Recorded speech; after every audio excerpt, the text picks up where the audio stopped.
This is Paul. Yeah, I'm spending a little time in the emergency bed room this morning. Yeah, it's 8:11, and it's kind of an important day. Just looking at it, I'm scheduled to go to Jefferson County District Court tomorrow. Yeah, and I thought we should really look at exactly how much time I have. Now, as I sit here, I only have 66 cents in a 1 hour, a 1 day, 1 hour, 18 minutes, and 30 seconds from now. I'm obligated to go to court. And I feel kind of excited about it, oh, considering all the emails that I've sent and all of those that I've communicated with. Yeah. Then I'm due to die in about 71 years, 171 days, 14 hours, 48 minutes, and 4 seconds. Yeah. Now, I spent some time reading a document that I thought was somewhat important that talked about gender bias. Something we never think about. But I just wanted to make mention that this is my social security number. Yeah. And I know that it might not be important for you, but this number was really established for myself. There's my actual signature. Yeah. Yeah. Now, I stepped outside and it was raining this morning. And I thought, I'm probably just spend an hour here and then I got to try to find a way to get some bus tickets. So I go to court tomorrow. Is that right? Now, this is a signature right here. Yeah. And the hidden bias, the bias that nobody really recognizes. I talked to you in the study room about the Domestic Violence Protection Act that is codified in the Revised Code of Washington State, Section 26.50. Domestic violence protection, as the terms of the statute are gender neutral. The assumption is that the laws equal protection to both male and female victims of domestic violence. Yeah.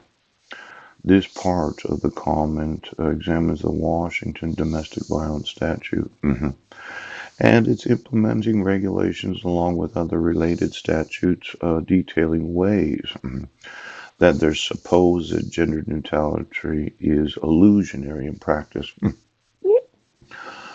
Now, when you talk gender neutrality and illusionary in practice, let's say I wanted to know every florist in the United States of America.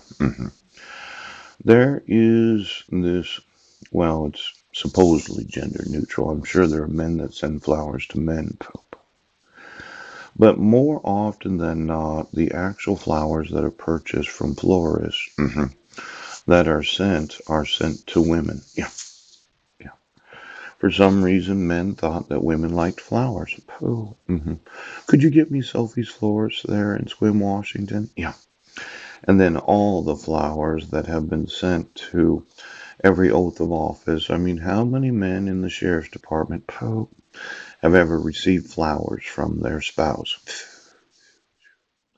Then there are the police officers, the male and female genders. How many male cops have received flowers from their wives? Now, this gender neutrality is illusionary in practice. It's kind of like saying, well, everybody sends flowers to everybody, and women send flowers to men as often as men send flowers to women. So I'm going to need to know the florist, the FLORISTS, on every web page and every website. And then for all of those that are male, that's the gender of the man. Yes. How many of you have ever sent flowers to your spouse? And then for all of those that are female in gender, yes. Of every oath, badge, attorney, and mandatory reporter of the United States of America, how many women have thought that sending flowers to your male spouse was a good idea? Now, this illusionary practice of gender neutrality, yes, it's kind of like the illusion that women send flowers to men as much as men send flowers to women. Now, this morning, okay, I think we should hand out some flowers. All right.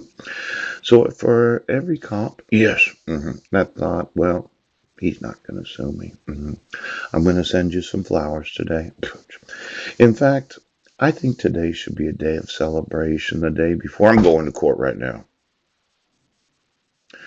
See, gender neutrality is illusionary in practice when you consider what gender sends the flowers and what gender receives. Listen, you stupid fuckers. Today's a day of celebration. Why don't you give me every award that you have won? Pooch, where you were recognized as the police chief of the year or that 100% Sheriff Bill Benedict. Oh, because it sounds like you sit in an office surrounded with accolades about how good you are. But when I get through today, there's some serious liability in what